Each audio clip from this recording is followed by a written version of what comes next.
बिस्मिल्लाहिर्रहमानिर्रहीम अस्सलाम वालेकुम अल्लाहुम्मा सल्ली अला मुहम्मद सल्लल्लाहु तआला अलैहि वसल्लम। वेलकम टू सियासी शतरंज। मैं हूं तौला ख़वातीन और हज़रात, at last better late than never, देर आया दुरुस्त आया। कौमी असेंबली का 16वीं कौमी असेंबली का पहला इजलास हो गया है। नौमुंतखब अरकान असेंबली ने हलफ उठा लिया है। यकीनन काफ़ी वक्त से इंतजार था। रात गए सदर मुमलिकत ने इजाज़त दे दी, मंजूरी दे दी और आज ये इजलास हुआ है। Thank God. यकीनन ये सियासत के लिए बहुत ज़रूरी था, मईशत की मुस्तहकम के लिए, इकनॉमिक डेवलपमेंट के लिए, सियासत के लिए, मुआशरे के लिए, पूरी पाकिस्तान के लिए बहुत ज़रूरी था कि जल्द अज जल्द नई हुकूमत बने। नई हुकूमत बन गई है। तो ये की जा रही थी कि नई हुकूमत बनने के बाद मुल्क में सियासी, मुआशरती इस्तेहकाम आएगा। वो इस्तेहकाम कब आएगा, कितना वक्त लगेगा, कैसे हम उस मकाम तक पहुंचेंगे, आज के प्रोग्राम में हम ये सवाल उठाएंगे। और साथ साथ हम ये भी जानते हैं कि स्पीकर और डिप्टी स्पीकर का इंतखाब कौमी असेंबली में कल होगा। प्राइम मिनिस्टर की सीट का इंतखाब 3 मार्च को होगा। बताया जा रहा है सदारती इलेक्शन 8 मार्च को होगा और उसके बाद सेनेट इलेक्शंस होंगे। यकीनन बलोचिस्तान असेंबली में भी आज स्पीकर और डिप्टी स्पीकर का इंतखाब हो गया है। लेकिन जब कौमी असेंबली के इजलास की बात की जाए तो वहां पर जो हंगामा खेज इजलास हुआ, कभी नवाज शरीफ साहब पे मास्क उड़ता हुआ गिर रहा था, कभी कुछ और, कभी मुस्लिम लीग नून घड़ी निकाल के उनको दिखा रही थी।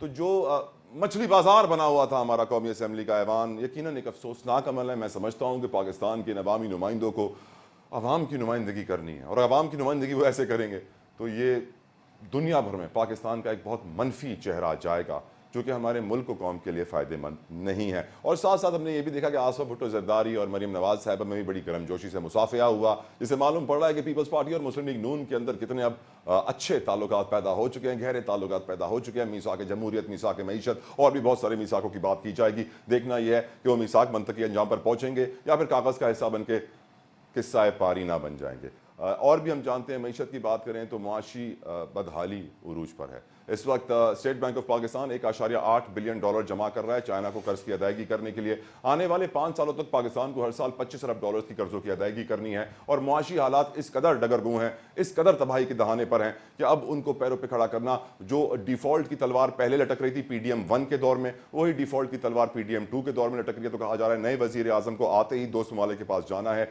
यकीन दहानियां लेकर आनी है कि वो कितनी सरमायाकारी करेंगे, और फिर वो यकीन दहानियां लेकर IMF के पास जाना है और एक्सटेंडेड फंड फैसिलिटी के लिए अप्लाई करना है, जो कि बताया जा रहा है पहले 6 अरब डॉलर था, अब 8 अरब डॉलर है। और यकीनन बहुत जल्दी ये सारे काम होने हैं, क्योंकि पाकिस्तान के लिए बहुत सारे चैलेंजेस हैं माशी तौर पे। और मौसम का हाल तो हम जानते हैं, ग्वादर पहले ही बेचारा डूबा हुआ है, कराची के अंदर बड़ी बारिशें होने वाली हैं, क्लाइमेट चेंज सर पे खड़ा है। तो चैलेंजेस ही चैलेंजेस हैं नई हुकूमत के लिए। और कैसे मियाँ शहबाज शरीफ साहब, कैसे आसिफ अली जरदारी साहब इन चैलेंजेस से निकलेंगे, क्योंकि अब टीम तो बन गई है। और मैं हैरान तो इस बात पे भी हुआ कि जब मैंने ये खबर सुनी कि अनवारुल्लाह काकड़ साहब को चेयरमैन सेनेट बनाया जा रहा है, सरफराज बुगटी साहब को CM बलूचिस्तान बनाया जा रहा है, तो मैं सोचने पर मजबूर हुआ कि निगरान हुकूमत का काम होता है free and fair transparent election लगाना। इसमें ऐसे लोग भर्ती किए जाते हैं जिनका किसी सियासी जमात से ताल्लुक ना हो, जो न्यूट्रल हो, जो किसी की साइड ना लें, जानिबदारी ना करें। लेकिन अब जिस तरह से उनको नवाजा जा रहा है, वाजे हो गया जो बात मैं बहुत पहले से कहता आ रहा था कि निगरान हुकूमत इलेक्शन कराने नहीं आई है, अपने अपने करियर्स चमकाने आई है,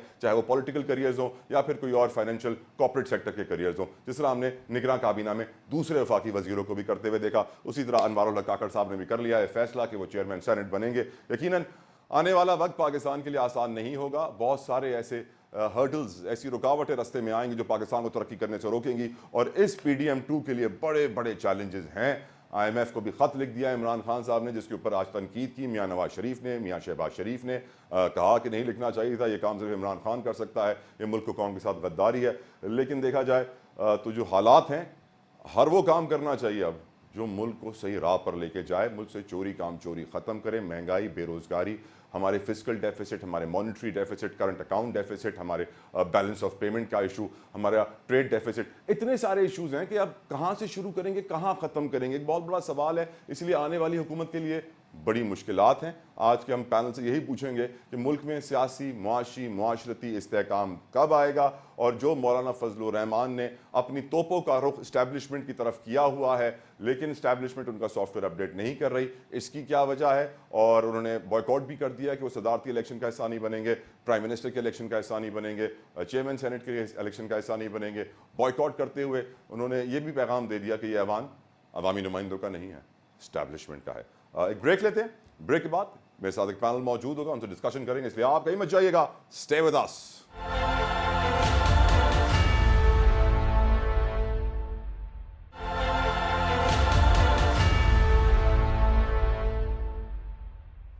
मेरी नजर में आज का मिलियन डॉलर क्वेश्चन है, असेंबली तो बन गई है 16वीं कौमी असेंबली की, लेकिन मुल्क में सियासी मुआशी इस्तेहकाम कब आएगा? कितना वक्त लगेगा इस नए सेटअप को मुल्क को वापस पटड़ी पे लाने के लिए? क्या क्या मुश्किलात होंगी, क्या क्या रुकावटें होंगी? गुफ्तगू करने के लिए मेरे साथ कमाल पैनल मौजूद है। तारुफ करवाता हूं विदाउट एनी फर्दर डिले।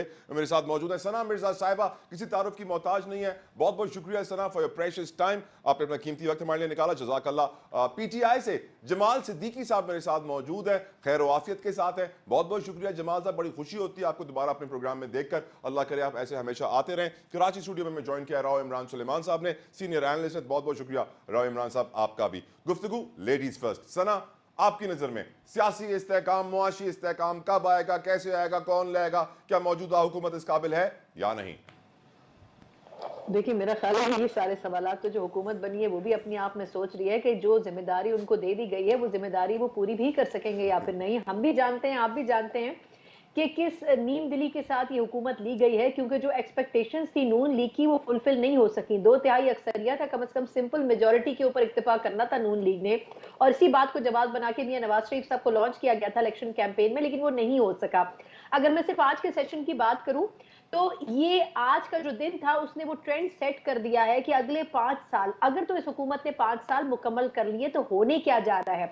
इस वक्त की हुकूमत को, जिसके साथ पीपल्स पार्टी भी शामिल है, मुत्तहिदा कौमी मूवमेंट भी शामिल है, इस हुकूमत को एक ऐसी अपोजिशन का सामना करना पड़ेगा जो भले सुन्नी इत्तेहाद काउंसिल के लेबल के साथ है, लेकिन वो इंतहाई मजबूत है, इंतहाई चैटरिंग है और इंतहाई डिस्टर्बेंस क्रिएट करेगी। और उस ऑपोजिशन के अंदर एक दिलचस्प बात यह भी है कि इस दफा रिकॉर्ड तादाद में वकला जो है वो पार्लियामेंट में पहुंचे होंगे। तो अगर आप एक वकला की फौज के सामने लेजिस्लेशन करेंगे, पार्लिमानी उमूर चलाएंगे, तो आप ये देख लें कि हर इशू के अंदर कहीं ना कहीं रखना भी डाला जाएगा, दिले से भी काम लिया जाएगा, सवाल भी उठाया जाएगा। ये वो अपोजिशन नहीं होगी जो कि टिपिकली अरसा दराज से पार्लिमानी तारीख का हिस्सा रही है, जिसमें सियासी कायदीन होते हैं, सियासतदान होते हैं और कुछ ले दे करके सियासत कर लेते हैं। इस मर्तबा आपको लीगली ऐसी टीम से वास्ता पड़ा है जो कि कानूनी उमूर के ऊपर आपको किसी भी चीज को सुपरसीड नहीं करने देगी।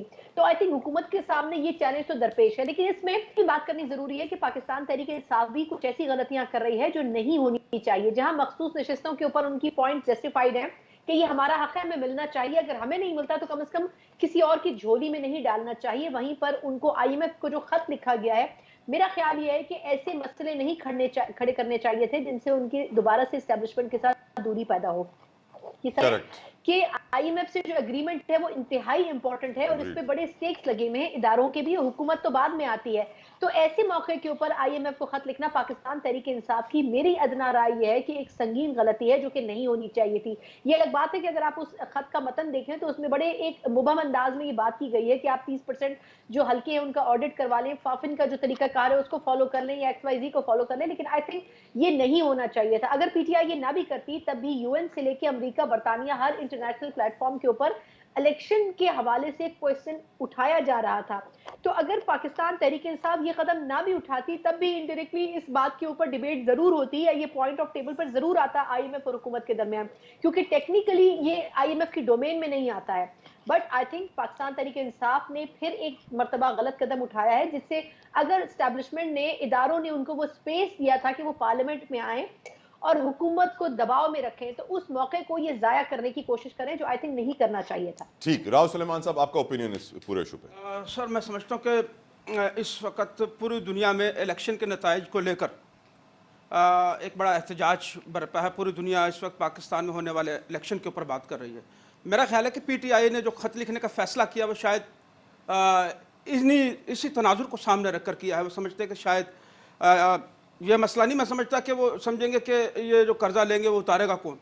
असल मसला ये है कि वो जो दुनिया है वो पाकिस्तान की सियासत में मदाखलत करे।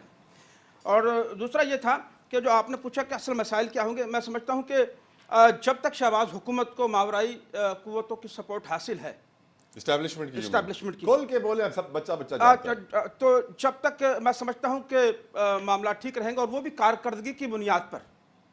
और वो इस तरह है कि मुल्क में जो इस वक्त सबसे बड़ा मसला है वो इंटरनेशनल लोन का, उस कर्जे का वापस करना और नया कर्जा लेना, इसके लिए बहुत ज़्यादा ज़रूरी है। और पाकिस्तान के हुक्मरानों की जो रेपुटेशन है पूरी दुनिया के अंदर, वो सब आपके सामने है। हमने ये देखा कि हालात ये हैं कि मुल्क को चलाने वाले ऐसे हैं कि कल हम एक प्रेस कॉन्फ्रेंस को देख रहे थे, मुश्तरका प्रेस कॉन्फ्रेंस थी, जिसमें नवाज शरीफ साहब फरमा रहे थे तहजीब के ऊपर उनके बहुत बड़े मुकालमे थे, तहजीब के ऊपर और नौजवानों की नस्ल के ऊपर कि वो किस तरीके के पिछले गवर्नमेंट में इमरान खान ने परवान चढ़ाई। तो उसी दौरान हम KPK में देख रहे थे कि उनकी एक खातून कारकुन घड़ी लेकर ऐवान के अंदर घड़ी चोर के नारे लगा रही थी, जिसका नतीजा आज हमने नवाज शरीफ साहब को 7 साल के बाद असम्बली में तशरीफ लाए तो बदले में उनको चोर चोर के नारे मिले।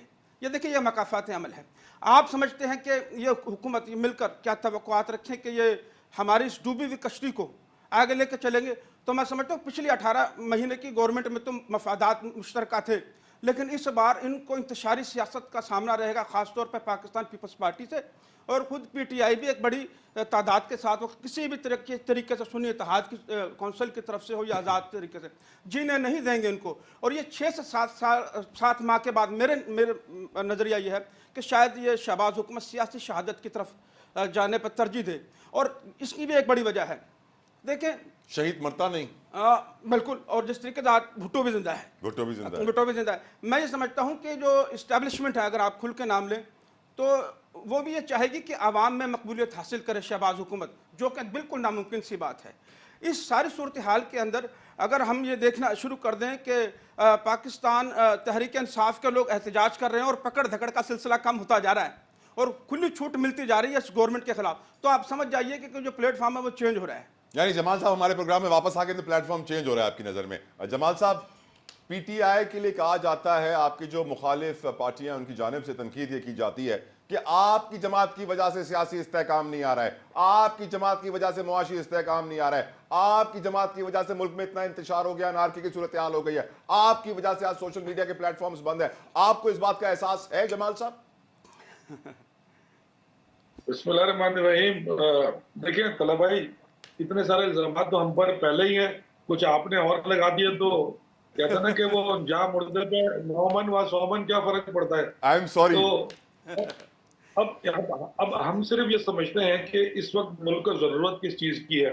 ये तमाम सियासी जमातों की जिम्मेदारी है। इस मुल्क में एक एस्टेब्लिशमेंट का किरदार है, एक हकीकत है, बिल्कुल है। उनकी भी जिम्मेदारी है कि हमारा मुल्क का जो मैशत है वो इस वक्त कहाँ पे खड़ी है, हमारी 22 करोड़ आवाम को इस वक्त चाहिए क्या, लोगों को 3 टाइम की रोटी मैसर है या नहीं है, या लोग अपनी तनख्वाहों से सिर्फ बिजली के बिल भर रहे हैं जो 4 दिन पहले भी 7 रुपए यूनिट और बढ़ गया है। मुझे आप ये बताएं ना कि हमारे मुल्क की अशराफिया तो 2% है, तो ये हमारा जो 70 से अबव परसेंटेज जो उस तबके का है जिसको जिंदा रहने के लिए बमुश्किल 30 दिन मेहनत करके वो अपनी सांसें पूरी करता है, उनके बारे में कौन सोचेगा? अगर मुल्क में माशी इस्तेहकाम नहीं है तो यकीनन ये माशी इस्तेहकाम सियासी इस्तेहकाम की वजह से नहीं है। और सियासी इस्तेहकाम क्यों नहीं है, ये हमें आपको सबको सोचना पड़ेगा। क्या सियासी इस्तेहकाम इस तरह आता है कि सना के हाथ में डंडा दे दिया जाए और तला को रस्सियों से बांध के सामने खड़ा कर दिया जाए और कहें कि जी दोनों की लड़ाई बराबर है? तो ऐसे भी इस्तेहकाम नहीं आता। कम से कम इंसाफ के तकाजे तो पूरे करें। आज आपने पाकिस्तान में एक इलेक्शन कराया जिसमें 200 से ज्यादा निशानात थे पूरे पाकिस्तान में। इस कौम ने फिर भी ढूंढ ढूंढ के चिमटे को, बेलन को, जूते को, बैंगन को, आलू को, टिंडे को, सबको वोट दिए। और जब वोट दिए तो वोट पहुंचे कहां पे? नहीं पहुंचे। मैं आपके शो में बता रहा हूं कि जिस तरह से MPM को कराची क्लीन स्वीप दिया गया है, MPM के सरबराह खालिद मकबूल सिद्दीकी साहब 18,300 वोट ले सके अब तक, और हारे हमारे एक बच्चे से, एक कारकुन से हारे जिसने 64,000 वोट लिए हैं। उसी तरह मुस्तफा कमाल साहब 23,000 वोट लिए हैं, और एक हमारे वर्कर से हारे, एक आम वर्कर। सर फैसल वाडा ने कहा था सर PTI के लिए कि ज्यादा शोर ना मचाएं, जो सीटें मिली हैं वो भी चली जाएंगी आज से। देखिए, अगर फैसल वाडा पीर पगारा की जगह लेना चाहते हैं और पेशन गोइयां करना चाहते हैं तो पीर पगारा रूहानी शख्सियत है, उनको अल्लाह ताला ने ये सलाहियत दी हुई थी। और फैसल वाडा हमारे पुराने दोस्त भी है और उनकी सलाहियतों का हमें भी पता है कि उनकी सलाहियत रूहानियत उन पे कहाँ से आती है जिस बुनियाद पे वो 1-1 घंटे का शो कर लेते हैं। तो मैं तो सिर्फ इतनी सी गुजारिश कर रहा हूँ कि आपको सियासी इस्तेकाम लाना पड़ेगा। ये मुल्क हम सबका है, हमें यही जीना है, यही मरना है, हमारे बच्चों ने यही पढ़ना है, यही बड़ा होना है, उनके मुस्तकबिल का सवाल है। तो हमें क्या सियासी इस्तेकाम की जरूरत नहीं है इस मुल्क को? अगर हम कहते हैं क्यों लिखा आपने IMF को खत? चला इसमें बुराई क्या है? हमने तो आईएमएफ को इसलिए खत लिखा है कि हमें पता है कि इनकी जो मांगे तांगे की हुकूमत है वो साल भर में भी चलेगी और सर उसके बाद हमने ही हुकूमत करनी है। सर एक अवाम बात की सुने ना, मेजोरिटी हमारे साथ है, जमाल साहब अगली हुकूमत हमने करनी है, हमें जमाल मुश्किलात साहब का अंदाजा है। जमाल साहब एक मिसाल ले लेते हैं ना कि मैं डिफॉल्ट हो गया हूं, मैं गरीब हो गया हूं, बैंक करप्ट हो गया हूं, मुझे पैसे चाहिए अपना घर चलाने के लिए और मैं जमाल साहब से पैसे उधार लेने जा रहा हूं और मेरा दोस्त जो राव सुलेमान साहब में बैठा हुआ है उसने खत लिख दिया है जमाल साहब को कि तलहा जो है उसका करेक्टर सही नहीं है, वो बहुत ज़्यादा करप्ट है, वो बहुत ज़्यादा चोरी कर रहा है, वो आवाम का मैंडेट चोरी कर रहा है, इसलिए इसको पैसे देने से पहले चेक कर लेना उसको। तो आप मुझे पैसे देंगे? जाहिर बात है नहीं देंगे। तो इसी तरह आपका खत भी तनकीद का निशाना बन रहा है सर। देखिए इस खत को आपने भी पढ़ा है, पब्लिक वॉइस में, इसमें गलत क्या लिखा हुआ है? इसमें तो जो चीज लिखी गई है वो तमाम मुल्कों में वो चीज वो निजाम राइज है कि जिस मुल्क आप मुझे पूरी दुनिया के तरक्की याफ्ता मुल्क उठा के देख लें कि वहां पर पॉलिटिकल स्टेबिलिटी है, पॉलिटिकल स्टेबिलिटी है तो वहां की मैशत ग्रो करती है, वहां के लोग सुकून की जिंदगी जीते हैं, उनके कोई मसाइल नहीं है। ये हमारे ही मुल्क में क्यों मसाइल हैं? इतने मसाइल तो बांग्लादेश में भी नहीं है। अब तो अफगानिस्तान के मसाइल भी हल हो गए, इंडिया हमसे कुछ 36 कदम आगे जा चुका है, हम सबकी उम्रें बराबर हैं, हममें से कोई छोटा बड़ा नहीं है, 2-4 साल का फर्क होगा। जमाल साहब आप हमें तो हमने कभी अपने बड़ी अच्छी बात आपने की है, हमें अपने गिरेबान में झांकने की अशद जरूरत है। उसकी बड़ी वजह यह है सर कि बलूचिस्तान के जो लीडरान हैं वो निगरान वजीर आजम भी बन जाते हैं, चेयरमैन सेनेट भी बन जाते हैं, बड़े बड़े उनको ओहदे भी मिल जाते हैं, उनके अपने एहसासे बढ़ते रहते हैं। सर बलूचिस्तान का हाल हम देख रहे हैं, अभी ग्वादर में इमरजेंसी नाफिज है, तबाही के दयाने पर है। मुझे ब्रेक का कहा जा रहा है, ब्रेक लेते हैं, ब्रेक के बाद वापस आएंगे, बलूचिस्तान का भी जिक्र करेंगे, वजीर आजम काकड़ का भी जिक्र करेंगे जिन्हें चेयरमैन सेनेट बनाया जा रहा है, मौलाना फजलुर रहमान साहब का भी जिक्र करेंगे जिनकी तोपोकारों के एस्टैब्लिशमेंट की तरफ है, इस ब्रेक के बाद।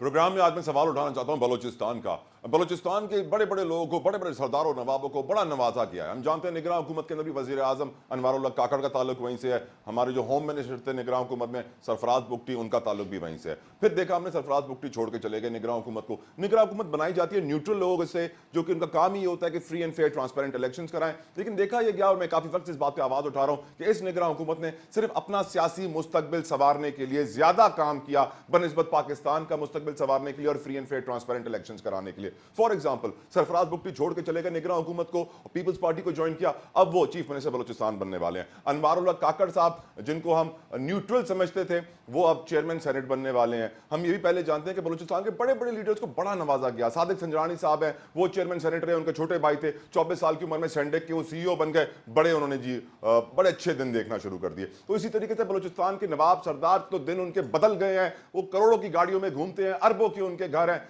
लेकिन गरीब का हाल बलूचिस्तान में इंफ्रास्ट्रक्चर का हाल, बलूचिस्तान में आज तक Karachi to Quetta double road का हाईवे नहीं बन सका, सिंगल रोड का हाईवे है, मोटरवे तो दूर की बात है। ग्वादर जिसको हम कहते थे कि जी सीपैक का दिल है, आने वाले वक्त का सिंगापुर हांगकांग है, आज वो डूबा हुआ है। वहां के लोग मुतालबा कर रहे हैं कि 10 टैंकर तो भेज दो, 50 पंपिंग मशीनें तो भेज दो, पूरा शहर डूबा हुआ है, इंतजामिया के पास कुछ भी नहीं है। बलूचिस्तान तबाह हाल हो चुका है, लेकिन उनके जो लीडरान हैं उनकी जिंदगियां बेहतरीन है, बड़ा माल है, और कोई उनसे पूछने वाला नहीं है कि अपने हल्के का हाल देखो, अपने घर का हाल देखो, क्या आपको शर्म नहीं आती? यही सवाल जमाल साहब, पहले आपकी तरफ आना चाहूंगा। जमाल सिद्दीकी साहब, आपकी नजर में ये जो बलूचिस्तान के साथ खेल खेला गया है, आज बलूचिस्तान का जो हाल है और जो मजे बलूचिस्तान के नवाबों के, सरदारों की और बड़े बड़े लीडरों के एज अनवारुल्लाह काकड़ साहब, वो अवाम का हाल क्यों नहीं बदलते सर? तला देखे, हमारे बलूचिस्तान सूबे की बदकिस्मती ये रही है कि उसे हमेशा से ही इग्नोर किया गया है और वहां पे हमेशा से मज़ाहमती तहरीकें बलूचिस्तान से ही निकलती हैं और वहां भी इस तरह के BLA टाइप के जो फोरम्स हैं वो भी वहीं पर मौजूद हैं। हमने इन 75 सालों में कभी सोचा ही नहीं कि बलूचिस्तान को हमने देखना किस नजर से, बलूचिस्तान को रिक्वायर्ड क्या है। हमारा पाकिस्तान का मेजॉरिटी जो दौलत असासा है वो बलूचिस्तान के ज़खायर पहाड़ों में, जमीनों में मौजूद है। हमने कभी उस तरफ सोचा नहीं है। हमारा आधा पाकिस्तान बलूचिस्तान है, रकबे के लिहाज से हम उस तरफ गए नहीं। हमने हमेशा से बलूचिस्तान को ऐसे रखा कि वहां से कोई सेनेटर भी आता है जिसे कोई जानता नहीं है, वहां से कोई MNA MP और चीफ मिनिस्टर भी कभी कभी ऐसे आ जाते हैं जिनकी कोई गवर्नर की शनाख्त नहीं होती है। पूरे पाकिस्तान में पॉलिटिशियन सारे साल 5 साल मसरूफ रहते हैं, लेकिन बलूचिस्तान से ऐसी नई नई चीजें आ जाती हैं। तो ये प्लांट की भी चीजें होती हैं और हमने अगर ये सिलसिला मजीद जारी रखा तो हम यकीन माने कि हम बलूचिस्तान के हवाले से मायूस हो जाएंगे, जिस तरह बलूचिस्तान की आवाम मायूस हो गई है। बलूचिस्तान के लिए बेतहाशा हमने फंड्स देते हैं, लेकिन जाते कहाँ हैं वो मुझे पूरा यकीन है कि वो वहाँ के जो हुक्मरान होते हैं, उन हुक्मरान उसको बड़ा भरपूर तरीके से यूटिलाइज करते हैं। बलूचिस्तान की तरक्की आप देख लें, ले देखिए कैपिटल कोयटा है, कोयटा के हालात आप देख लें। आज गवादर में जो 3 दिन से बारिश हो रही है, आप सिर्फ गवादर देख लीजिएगा कि गवादर को खड़े होने में कितना वक्त लगता है।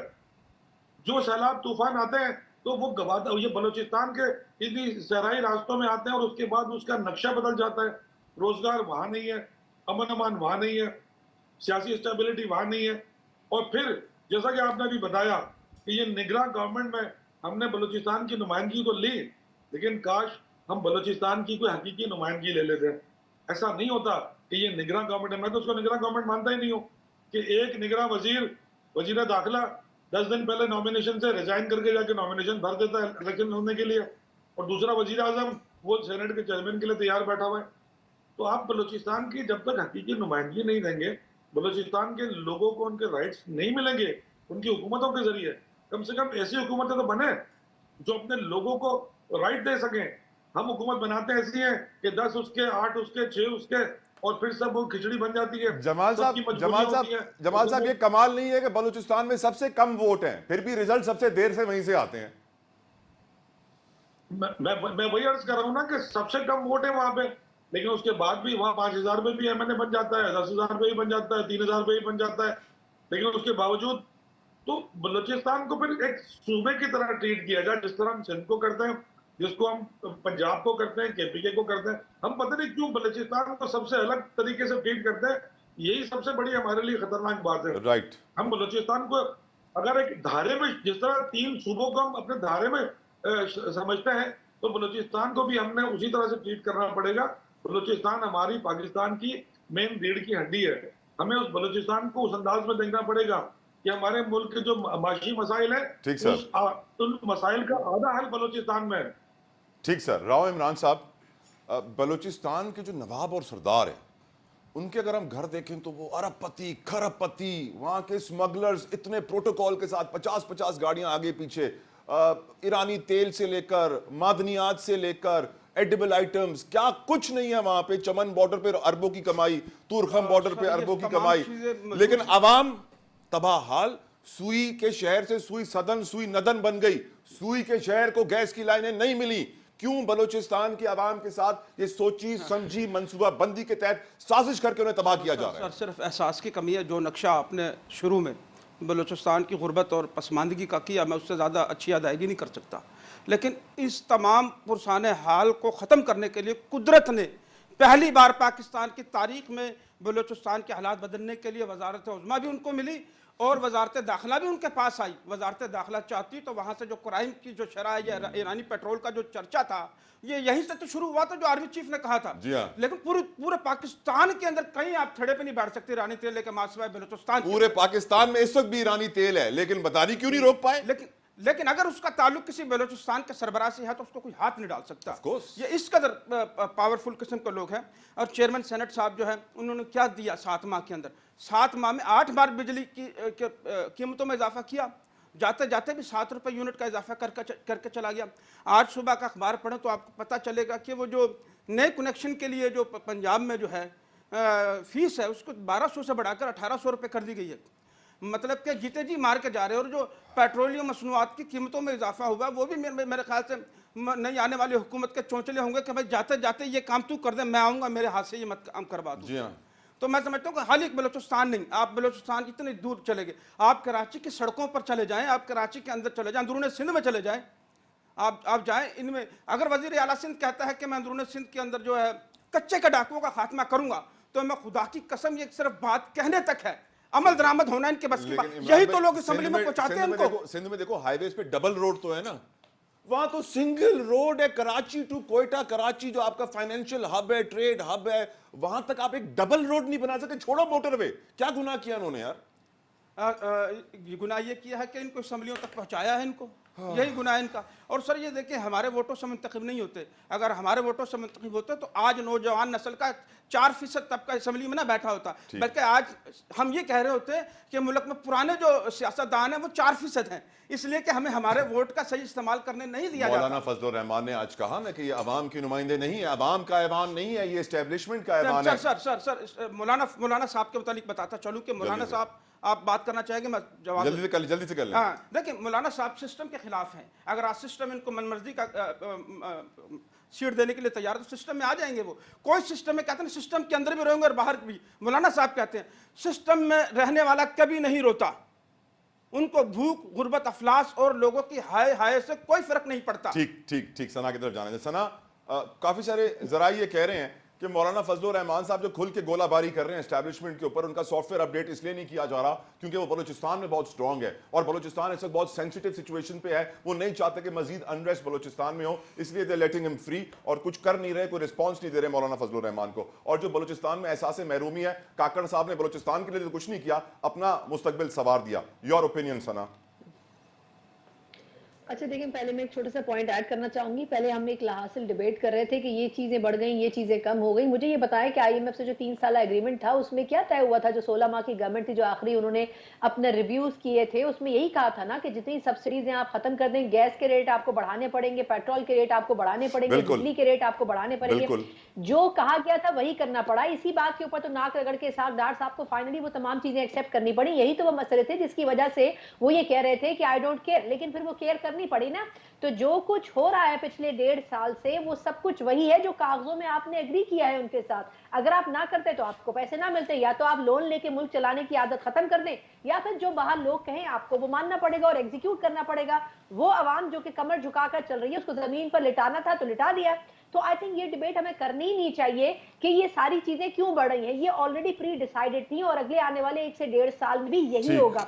ये जो हुकूमत है जो जाते जाते जल्दी पेट्रोलियम मसनूआत के प्राइसेस बढ़ा रही है, गैस के प्राइस बढ़ा रही है, बिजली के प्राइस बढ़ा रही है, वो इसीलिए इनसे करवाए जा रहे हैं ताकि जब अगली हुकूमत आए तो उनके क्रेडिट और खाते में वो फैसले ना जाएं, निगरान हुकूमत के खाते में डाल दिए जाएं। इसलिए जल्दी जल्दी वो डिसीजन इन लोकल जो हमारी निगरान सेटअप है उससे करवाए जा रहे हैं। ठीक, अब मैं आती हूँ आपके दूसरे सवाल के हिस्से की तरफ। मौलाना फजलुर रहमान साहब के हवाले से मैं इस पॉइंट से एग्री नहीं करती कि बलूचिस्तान में क्योंकि उनका असर रसूख है इसलिए उनका सॉफ्टवेयर अपडेट नहीं हो रहा। ये कुछ दिन पहले तक ये कह रहे थे कि इनकी जो कमेटी है वो पार्लिमानी अफेयर्स में जाने में दिलचस्पी नहीं रखती, पार्लियामान की सियासत के बजाय अब वो मैदान में फैसला करेंगे। साथ में उन्होंने ये कह दिया कि जो एस्टैब्लिशमेंट है वो ऐसी हुकूमत चाहती है जो उनकी मर्जी की हो, ऐसे लोग और हुक्मरान चाहते हैं जो उनकी मर्जी के हो, ऐसे सिस्टम को वो एक्सेप्ट नहीं करेंगे। बात यह है कि JUIF भी उन्हीं पॉलिटिकल पार्टीज की तरह है, ये सब एक ही घाट के पानी पीने वाले हैं जो बगैर पावर के रह नहीं सकते। असल मसला यह है कि जब इन्होंने देखा कि पाकिस्तान तहरीक इंसाफ और JUIF करीब आ रहे हैं तो इन्होंने वो सिस्टम काटना था, बिल्कुल वैसे ही जैसे माजी में ये दूसरी पॉलिटिकल पार्टीज के साथ करते रहे, क्योंकि पाकिस्तान तहरीक इंसाफ इनकी स्ट्रीट पावर को इस्तेमाल करना चाहती थी। PTI पिछले 2-2.5 साल में ये बहुत अच्छी तरह समझ चुकी है कि सोशल मीडिया पे उनकी भरपूर कैंपेनिंग होगी, अर्बन एरियाज में यूथ उनका बहुत अच्छा होगा, लेकिन स्ट्रीट पावर उनके पास मौजूद नहीं है। वो 5000 बंदा सड़कों पर इकट्ठा नहीं कर सकते हैं। इसके लिए उन्होंने JUIF की तरफ दोस्ती का हाथ बढ़ाया। इस चीज को खत्म करने के लिए या इसको रोकने के लिए JUIF को वापस पार्लियामान में लाना जरूरी था, लेकिन गेम अभी आधा मुकम्मल नहीं हो सका, आधा हिस्सा उसका बाकी है, क्योंकि असल मकसद ये था कि उनको हुकूमत में शामिल करवाया जाए, लेकिन वो हुकूमत में शामिल नहीं हुए। वो अपनी रेजिस्टेंस शो कर रहे हैं और अपोजिशन बेंचेस पर बैठ रहे हैं कि देखें अगर आपने मेरे मजीद मुतालबात नहीं माने तो फिर मैं अपोजिशन में भी बैठूंगा और मैं PTI को सपोर्ट भी करूंगा, क्योंकि इसमें कोई दो राय नहीं है कि इस पूरे खेल में दूसरी मर्तबा JUIF और मौलाना साहब इस्तेमाल हो गए हैं। मुस्लिम लीग नून और पाकिस्तान पीपल्स पार्टी जो है इन्होंने पावर को इक्वली आपस में शेयर कर लिया, लेकिन मुत्तहिदा कौमी मूवमेंट और JUIF सिर्फ मुंह देखते रह गए कि इनके साथ हुआ क्या है। और इस वक्त चाहे हुकूमत का हिस्सा बने या ना बने, इससे कोई फर्क नहीं पड़ता। पीपल्स पार्टी और नून लीग ये बखूबी जानते हैं। फर्क सिर्फ इतना पड़ता है कि आप पाकिस्तान तहरीक इंसाफ को कितना एम्पावर करते हैं। अगर MQM या JUIF ऑपोजिशन बेंचेस में बैठ जाते हैं तो उससे सिर्फ ऑपोजिशन मजबूत होगी, नंबर गेम से कोई फर्क नहीं पड़ेगा। बलूचिस्तान की महरूमी, सना आखिरी मिनट है, बलूचिस्तान की महरूमी। सर बलूचिस्तान की महरूमी में मैं सिर्फ ये कहना चाहूंगी लानी साहब से कोई ये सवाल कर ले कि वो सूबाई असेंबली के मेंबर का हलफ उठाने के बाद सेनेट के चेयरमैन के तौर पर कैसे सेनेट का सेशन कंडक्ट कर सकते हैं, किसी ने इसके ऊपर डिबेट की है? तो जब ऐसे पॉलिटिशियन जिसको ये भी पता है कि वो सेनेट चेयरमैन के ओहदे पे नहीं है, जब वो सूबाई असेंबली का मेंबर बन चुका है, उसके बावजूद भी वो कुर्सी से चिमटा हुआ है, तो फिर आप ये बता दें कि बाकी बलूचिस्तान के सियासतदानों का क्या हाल होगा? बहुत बहुत शुक्रिया Sana, I am out of time. बहुत बहुत शुक्रिया जमाल सिद्दीकी साहब, Rao Imran Suleman sahab, thank you so very much. Break के बाद में ज्वाइन करें Fayazul Hasan Chauhan sahab. Don't go anywhere, will be right back.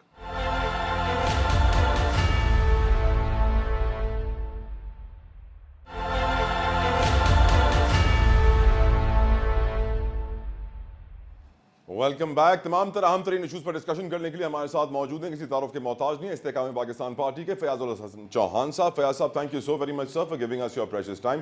Fayaz साहब, पहला सवाल, यकीनन मैंने आपसे IMF को जो खत लिखा है PTI ने, उस पर सवाल पूछना है, आपने बड़ा उस पर एक ट्वीट भी किया है, पर पहला सवाल जो मैं आपसे पूछना चाहता हूँ कि अब जब 16वीं कौमी असम्बली का पहला इजलास हो गया है, क्या अब हम आने वाले वक्त में सियासी इस्तेकाम देखेंगे, और देखेंगे तो कितना उसमें टाइम लगेगा सर? बिस्मिल्लाहिर्रहमानिर्रहीम। देखिए, ये सारा कुछ डिपेंड करता है तहरीक इंसाफ और सुन्नी इत्तेहाद कौंसिल, उसके ऊपर क्यों सर? ये सब डिपेंड करता है उनके एटीट्यूड के ऊपर, उनके रवैयों के ऊपर, उनकी पॉलिसीज के ऊपर।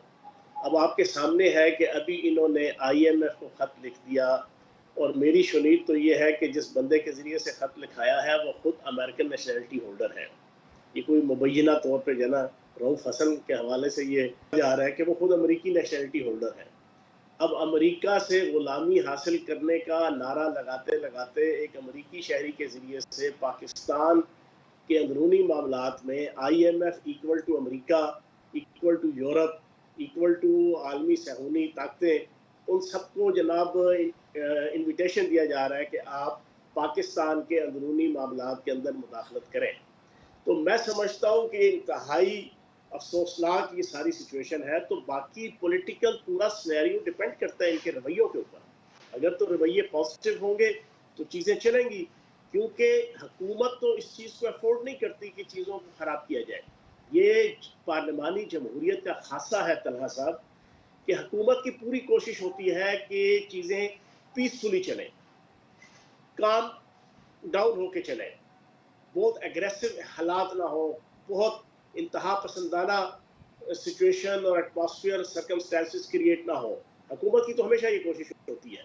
अब अपोजिशन में इस वक्त जनाब मैंने आपको बता दिया कि तहरीक इंसाफ और सुन्नी इत्तेहाद कौंसिल है, तो अब इन पे सारा कुछ डिपेंड करता है। मौलाना फजलुर रहमान का एस्टैब्लिशमेंट के खिलाफ इतना सख्त स्टांस क्या आपकी नज़र में दुरुस्त है? देखिए, मौलाना फजलुर रहमान साहब की एक्सपेक्टेशन बड़ी मुख्तलिफ थी। मौलाना फजलुर रहमान साहब चाह रहे थे कि जनाब अब जबकि PTI के साथ मामलात डिस्टर्ब है एस्टैब्लिशमेंट के, तो मुझे KPK और बलोचिस्तान के ज़रिए से जनाब एक बड़ा अच्छा और ह्यूज किस्म का मैंडेट जनाब दिया जाए। अब आपके सामने है कि आगे KPK के हवाले से और पूरे पाकिस्तान के हवाले से स्पेशली जो धांधली के इल्ज़ामात का सामना एस्टैब्लिशमेंट को करना पड़ रहा है, आप किस तरीके से ये अफोर्ड कर सकते हैं कि KPK के अंदर मौलाना फजलुर रहमान साहब को जनाब आउट ऑफ द वे कोई अदारा या कोई ऐसी अरेंजमेंट कि उनको जनाब मैंडेट दिलाया जाता? तो उनकी एप्रीहेंशन एक हद तक ठीक भी है कि डेरा इस्माइल खान के अंदर सारी सीटें JUI जीतती है, सिर्फ एक सीट जो है वो अली अमीन गंडापुर, वो किस तरह जीत गए। 2 सीटें सूबाई की, पहले 2 सीटें सूबाई की बाद, और कौमी भी जनाब वहाँ पे जनाब गंडापुर के अलावा सारी जो JUI जीत रही है। लेकिन मैं ये समझता हूँ कि मौलाना फजलुर रहमान साहब को इतना एग्रेसिव नहीं होना चाहिए, और उम्मीद है वो अग्रेसिव इतना नहीं होंगे, ज़बानी कलामी से वो सारी चीजें। बट फयाज साहब जो बातें मौलाना साहब कर रहे हैं, अगर PTI वाले करते तो रातों रात उठा लिए जाते हैं। मौलाना साहब का सॉफ्टवेयर अपडेट इतना मुश्किल क्यों है ताकतवर हलकों के लिए?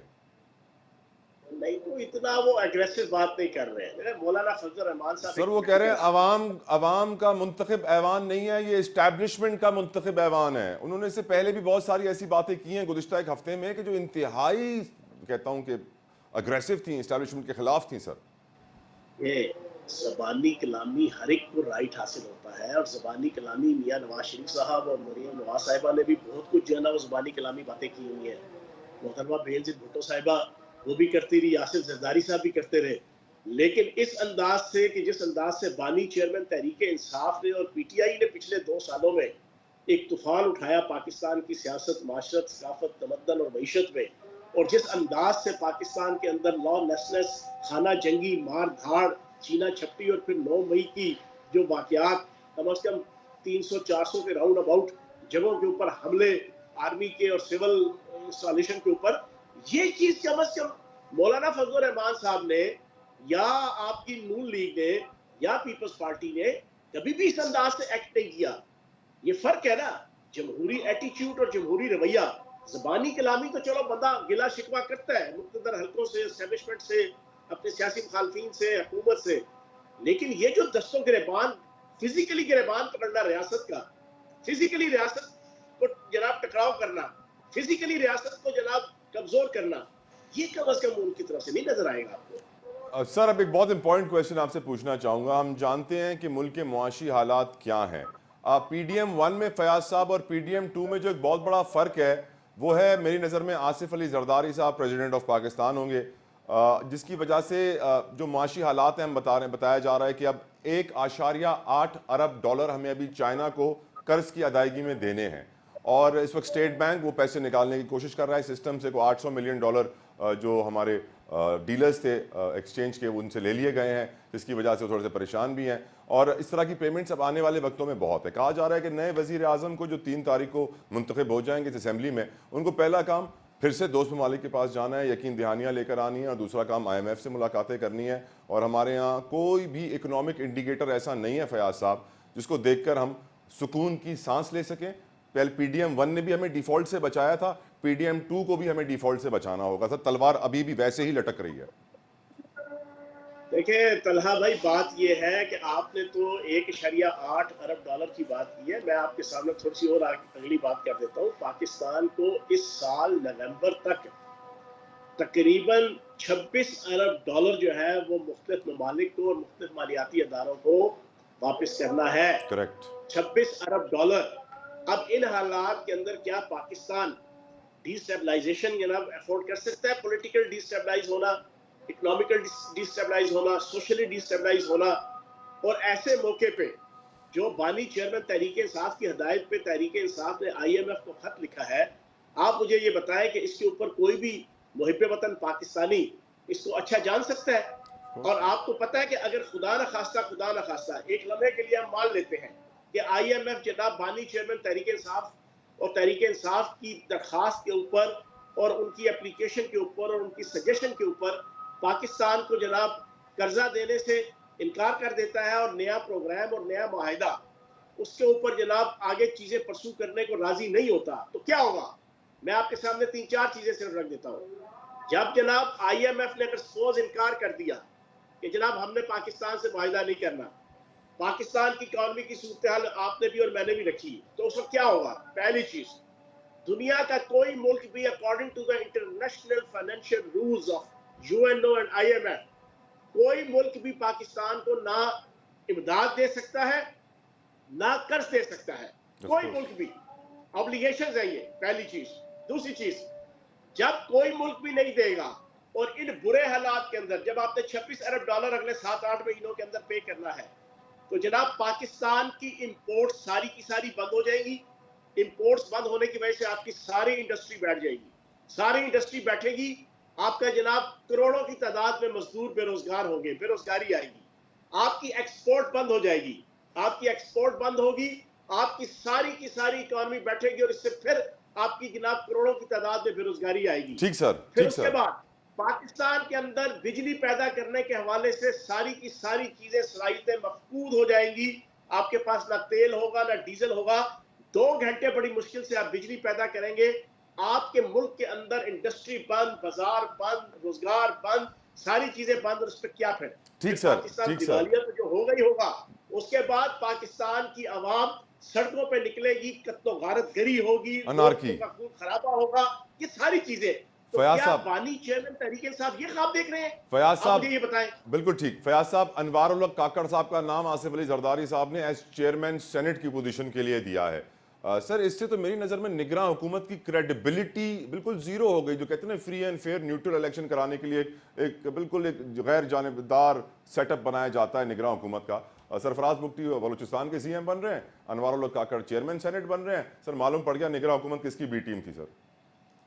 अच्छा, मैं वैसे आपस की बात बताऊं, मैं जाती तौर पे बीइंग अ पॉलिटिकल कारकुन and being a political analyst, मैं तो अनवारुल हक काकड़ साहब को खराज तहसीन पेश करूंगा कि यार बड़े एहसन तरीके से उन्होंने जो 6, 7, 8 महीने जो बिल्कुल सर, वो लंदन से जो जहाज सर लंदन से जहाज घुमाया था पेरिस की तरफ फैमिली के साथ डिनर करना था आईफिल टावर पे सर, $1.5 मिलियन $1.5 मिलियन सर हमारे टैक्स पेयर का गया था। छोटी बात है सर, $1.5 मिलियन जो हम गरीब पे करते हैं टैक्स में सर। आप ये एक बात निकाल रहे हैं तो आप पिछली जितनी हुकूमतें हैं उनकी आप इससे 1000 नहीं लाख गुना सर पाकिस्तान की तारीख में किसी निगरान हुकूमत ने इतने कर्जे नहीं लिए जितने इस निगरान हुकूमत ने लिए, 4000 अरब रुपए सर। जिस एतमाद के साथ, जिस जुर्रत के साथ उन्होंने सारे मामलात किए, और आखिरी मिसाल जो कल उन्होंने हाई कोर्ट के अंदर पेश होके जिस एतमाद के साथ पेश होके जो एक मिसाल कायम की है, मैं तो समझता हूं कि अनवारुल हक काकड़ एक pure Pakistani, P+ Pakistani, Pakistan plus Pakistani है, और वो बलोचिस्तान का वो शहरी और वो बासी और वो जवान है कि जिसको जितना खराज तहसीन पेश किया जाए उतना कम है। और अगर उनको चेयरमैन सेनेट बनाया जा रहा है तो बिल्कुल ठीक बनाया जा रहा है। ठीक सर, बहुत बहुत शुक्रिया फयाजुल हसन चौहान साहब। अब प्रोग्राम के मैं अपने अख्ताम पर आ गया हूँ, आपके टाइम के बेहद मशकूर हूँ, लेकिन मैं बस यही कहूँगा कि अगर अनवारुल हक काकड़ साहब इतने कामयाब सियासतदान होते तो शायद अपने हल्के और आवाम के लिए भी कुछ करते। आज बलूचिस्तान का हाल कौन बच्चा बच्चा पाकिस्तान का जानता है कि वहाँ कितनी डेवलपमेंट हुई है। अभी भी गवादर का हाल हम देख रहे हैं खबरों के अंदर। यकीनन अनवारुल हक काकड़ साहब अपने लिए तो बहुत कामयाब हैं, लेकिन अपने हल्के के लिए इंतहाई नाकाम। मुझे इजाज़त दीजिए, अंटिल नेक्स्ट टाइम, अल्लाह हाफिज़।